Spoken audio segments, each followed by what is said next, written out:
So look at the first word, anomaly. Anomaly అంటే అర్థం ఏంటి? Something that deviates from what is normal. అంటే రెగ్యులర్గా జరిగేది కాకుండా.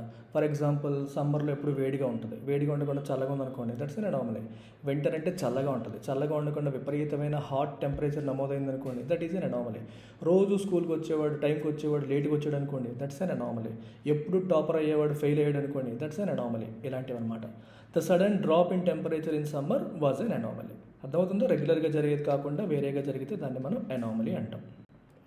ఎపథెటిక్. ఎపథెటిక్ అంటే అర్థం ఏంటి? It's an adjective. It's means showing no interest, concern or enthusiasm. అంటే ఎటువంటి ఇంట్రెస్ట్ చూపకపోవడం, ఉత్సాహం చూపకపోవడం, కన్సర్న్ కూడా చూపకపోవడం. మీది చాలా ఇంట్రెస్టింగ్ వర్డ్ ఇది. ఇప్పుడు చూడండి, మనకి ఎపథెటిక్ అంటే ఫర్ ఎగ్జాంపుల్ రోడ్డు మీద కూడా బాధపడుతున్నాడు, నువ్వు వాడిని చూసావు కానీ పట్టించుకోలేదు, ప్రాబ్లంలో ఉన్నాడని తెలుసు కానీ పట్టించుకోలేదు. ఇక్కడ చూడండి, he appeared apathetic towards the outcome of the game. Game ఏమో ఓడిపోతున్నట్టుగా అనిపిస్తుంది కానీ వాడేం పట్టించుకోవట్లేదు. గేమ్ ఏమో గెలుస్తున్నాము అయినా వాడిలో ఉత్సాహం లేదు. అంటే ఎటువంటి ఎమోషన్ లేకుండా, ఎటువంటి ఇంట్రెస్ట్ లేకుండా, ఎటువంటి రెస్పాన్స్ లేకుండా, ఎటువంటి ఈ ఉత్సాహం నిరుత్సాహం ఏది ఉండదన్నమాట. Showing no concern.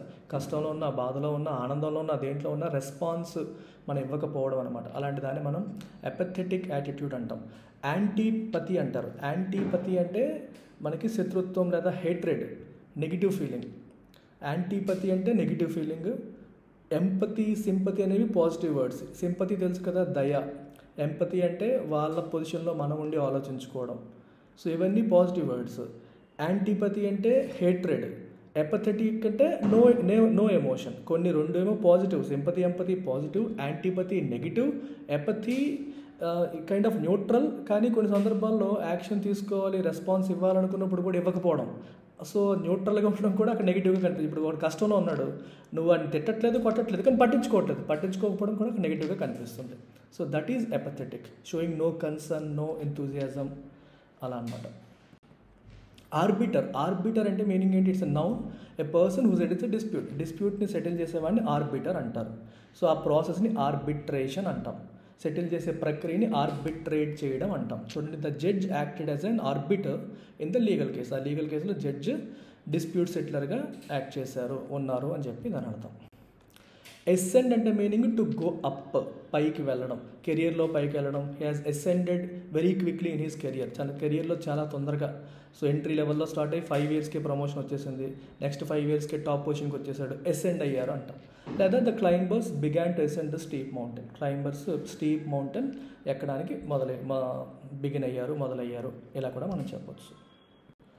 Audacious. Audacious అనేది అడ్జెక్టివ్. దీని మీనింగ్ ఏంటంటే showing willingness to take risk. అంటే రిస్కులు తీసుకోవడానికి వీళ్ళు వెనుకాడరు, దేనికైనా ముందుకి బోల్డ్గా ఉంటారు, వెనుకాడని వాళ్ళు. Her audacious plan to start her own business paid of at the end. Job చేస్తున్న ఆవిడ జాబ్ వదిలేసి కొత్త బిజినెస్ పెట్టింది. అందరూ ఏంటి ఎంత రిస్క్ చేస్తుంది. ఇప్పుడు నేను కూడా అంతే కదా, జాబ్ చేసేవాడిని, మంచి శాలరీ ఉండేది, but I quit and started my own business. అప్పుడు అందరూ అలాగే చూసారు, చాలా అడాషియస్గా ఉన్నాడు రా వీడు అనుకున్నారు. సో రిస్కులు తీసుకోవడానికి వెనుకడుగు వేయకపోవడం అడాషియస్నెస్. లైఫ్లో ఏ విషయంలో కానీ భయపడకుండా ధైర్యంగా ముందుకు వెళ్ళడం, అలాంటిది మనం ఇక్కడ తీసుకోవచ్చు. Finally it paid of.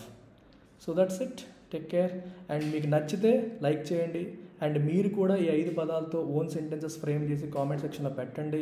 And నలుగురితో షేర్ చేయండి. చాలా చాలా ప్రెస్టీజియస్గా చేస్తున్న ఇనిషియేటివ్ మీ అందరికీ ఉపయోగపడుతుందని మీకు అలా అనిపించిందంటే ఖచ్చితంగా మీరు నలుగురితో షేర్ చేయండి, లైక్ చేయండి. ఎందుకంటే మీ ఎంకరేజ్మెంటే నన్ను ఇంకా కంటిన్యూ అయ్యేలా చేస్తుంది. Take care.